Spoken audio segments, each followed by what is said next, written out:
जोधपुर शहर की BJS colony में लोकसभा चुनाव के मतदान में फर्जीवाड़े को लेकर हुए विवाद ने तूल पकड़ लिया है।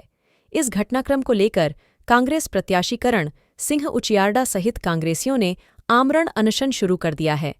कांग्रेस उम्मीदवार करण सिंह ने बताया कि मतदान केंद्र संख्या 115 पर लगातार फर्जी वोटिंग करने की सूचना आ रही थी। मैं खुद यहां पर आया और पुलिस को इसके बारे में कहा कि यहां फर्जी पोलिंग रोकी जाए। कलेक्टर को भी इस बारे में जानकारी दी, लेकिन इसके बावजूद यहां बाहर से आए हुए दर्जनों युवकों को पुलिस ने नहीं रोका। इस दौरान मेरे बेटे और भतीजे के साथ मारपीट भी की गई। गाड़ियों के कांच तोड़े गए। मेरे कहने के बावजूद पुलिस ने सख्ती नहीं दिखाई। नहीं चलेगी, नहीं चलेगी, नहीं चलेगी, नहीं चलेगी। सिंह आप संघर्ष करो, हम तुम्हारे साथ हैं। सुबह से यहाँ बीजेएस की बूथों पे फर्जीवाड़ा चल रहा था और मैंने बार बार प्रशासन को चेताया कि आप ये फर्जीवाड़ा कर रहे हैं, इनको रोको। प्रशासन किसी तरह का कोई एक्शन लेने की मूड में नहीं था। जब मैंने दोपहर को मेरे बेटे का फोन आया, अभिमन्यु सिंह का, मेरे कि पापा हनुमान सिंह जी खांगटा आके धमका के गए हैं कि तुम यहाँ से निकल जाओ, नहीं तो शाम तक तुम्हारी यहाँ से जिंदे नहीं जाओगे।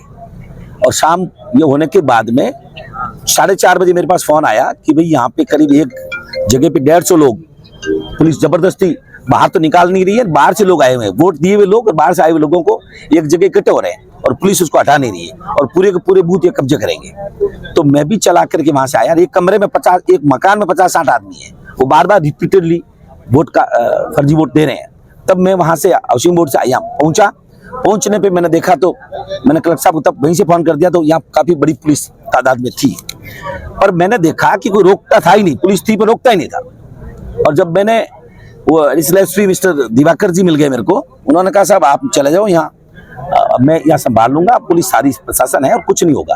और अब आधा घंटा ही बचा है। तो मेरे साथ राम सिंह जी बड़ू थे, मैंने उनको ये कहते हुए भाई मैं थोड़ा हाउसिंग बोर्ड चला जाता हूँ, एक जरूरी काम है वहाँ पे और बूथ पे, आप, इन्होंने कहा आप जाओ, मैं देखता हूँ।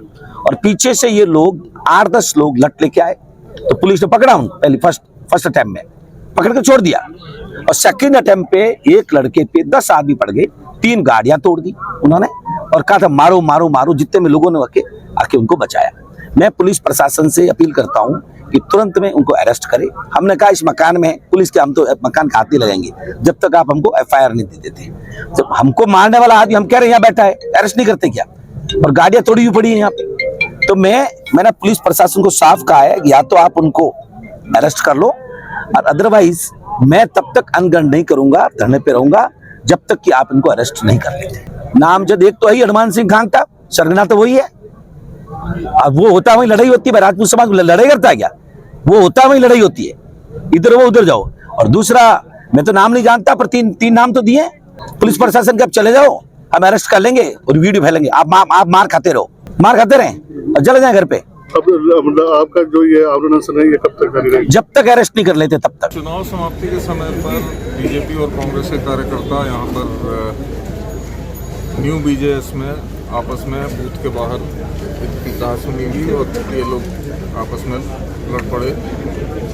पुलिस मौके पर पहुंची, दोनों को अलग किया। एक पक्ष एक तरफ भागा, दूसरा पक्ष दूसरी तरफ भागा। तब फिर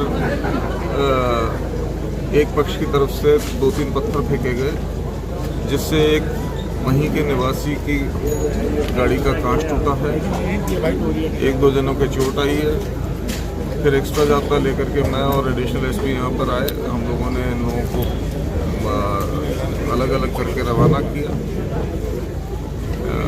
भागते समय ये लोग दोबारा आगे आके एक चौराहे पे आमने सामने हो गए, वहाँ पे उनमें थोड़ी सी मारपीट हुई है। उस बात को लेकर के कांग्रेस के जो प्रत्याशी हैं वो यहाँ पर बैठे हैं कि हमारे कार्यकर्ताओं के साथ मारपीट हुई है। अभी तक कोई रिपोर्ट दी नहीं है, रिपोर्ट का हम इंतज़ार कर रहे हैं। जिस हिसाब से भी रिपोर्ट आएगी कार्रवाई की जाएगी। और मौके से हम लोगों ने एक व्यक्ति को डिटेन किया हुआ है, जो अभी उससे पूछताछ होनी बाकी है, क्योंकि हम लोग यहीं पे हैं तो अभी पूछताछ करने का समय नहीं मिल पा। सर मारपीट में कोई घायल हुआ क्या? तो चोट वगैरह? एक लड़के के चोट है इधर, थोड़ी सी मतलब जैसे कहते हैं कि खरोंच टाइप की है, या जैसा भी है वो मेडिकल कराएंगे तब मालूम पड़ेगा किसकी चोट।